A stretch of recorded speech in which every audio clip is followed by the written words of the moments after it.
¿Puede una pregunta en un debate presidencial hundir a un candidato? Parece lógico pensar que no.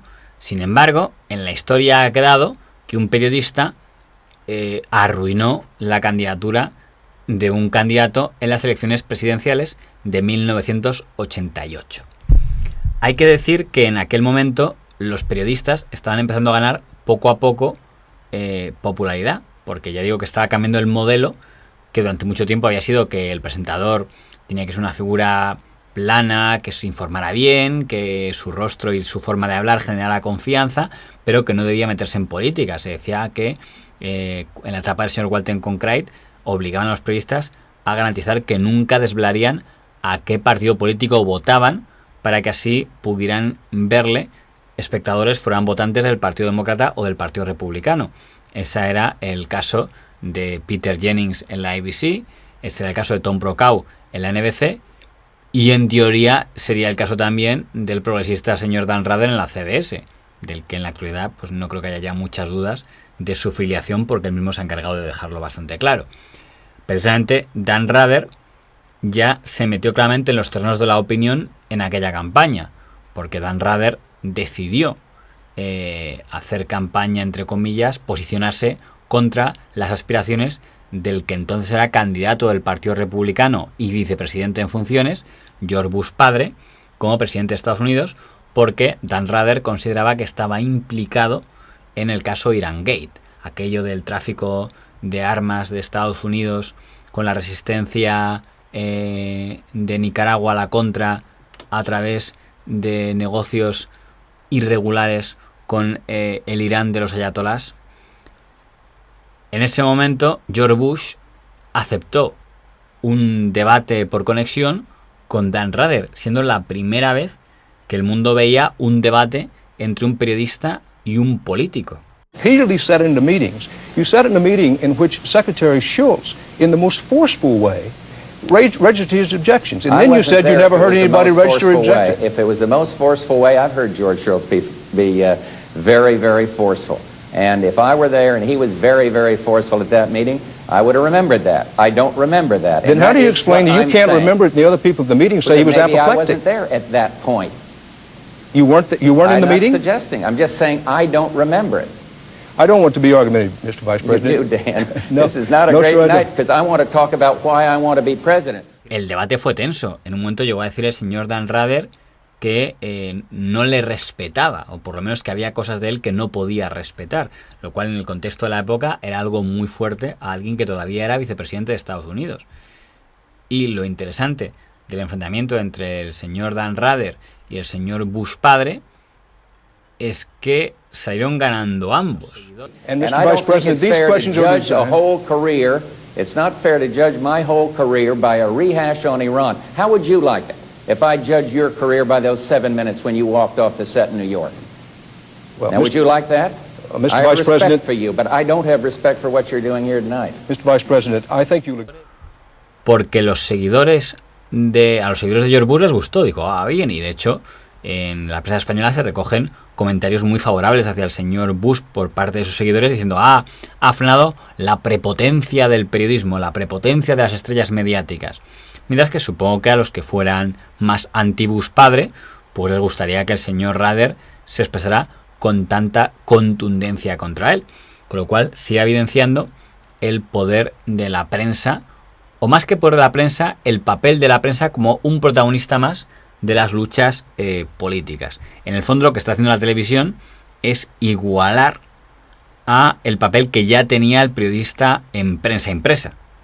Simplemente un tipo de periodismo que parecía que era un coto exclusivo para la prensa impresa, saltaba a la prensa en televisión, con lo cual era interesante. Pero lo que marcó las elecciones de 1988 fue el debate presidencial entre el candidato del Partido Republicano, señor Bush padre, con el candidato del Partido Demócrata, señor Michael Dukakis.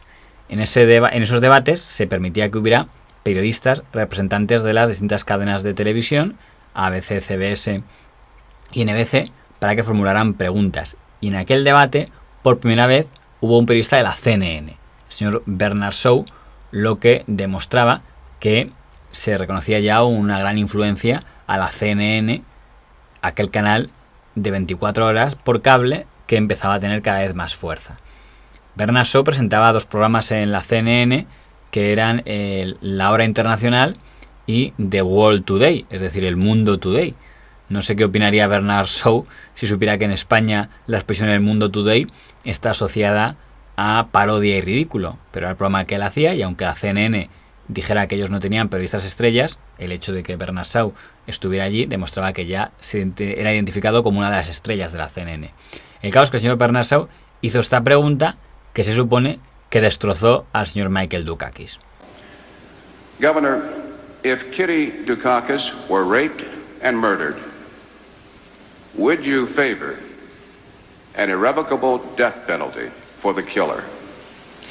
No, I don't, Bernard, and I think you know that I've opposed the death penalty during all of my life. I don't see any evidence that it's a deterrent, and I think there are better and more effective ways to deal with violent crime. We've done so in my own state, and it's one of the reasons why we have had the biggest drop in crime of any industrial state in America, why we have the lowest murder rate of any industrial state in America.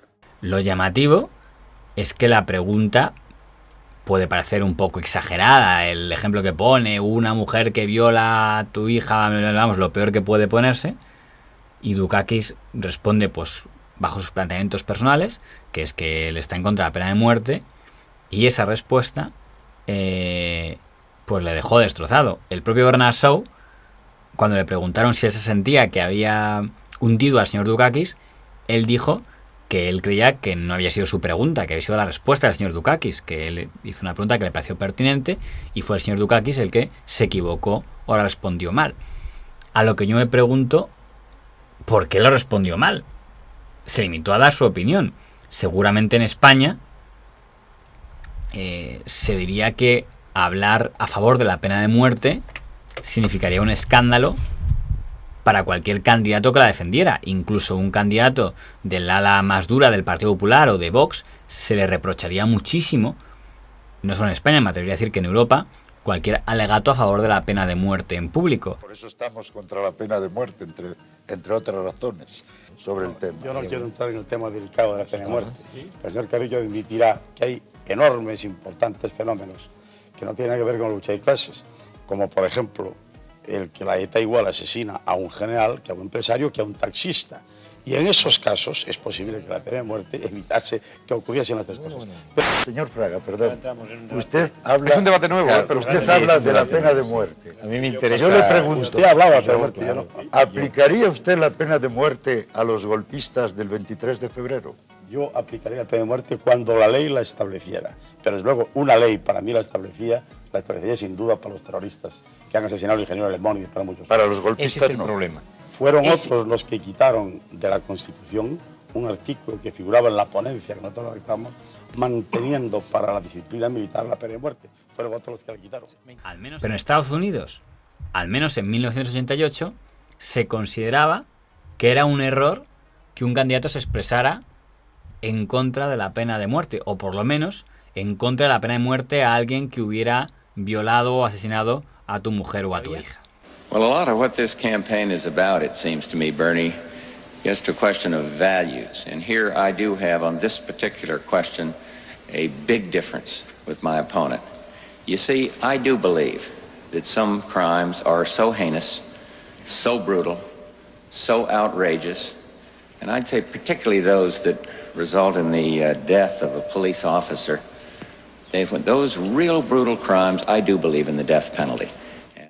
¿No? Esa es la mentalidad que había y es la demostración de, bueno, de que al final en cada zona del mundo hay unos valores y en ese momento los valores de Estados Unidos no eran los mismos que los valores que pudiera haber en la Europa occidental, y los valores que había en aquel momento no aceptaban que un candidato presidencial pudiera decir que no está de acuerdo con aplicar la pena de muerte contra un criminal horrible, lo cual es digno de análisis. Sería interesante ver si en los debates presidenciales que pueda haber ahora entre el señor Trump y el señor Biden veremos algún tipo de situación similar de una pregunta que pueda hundir a un candidato. Ganas a los periodistas de hundir a los candidatos no faltarán, pero a esas alturas de la película sería complicado que preguntaran algo que pudiera sorprender demasiado al señor Trump o al señor Biden.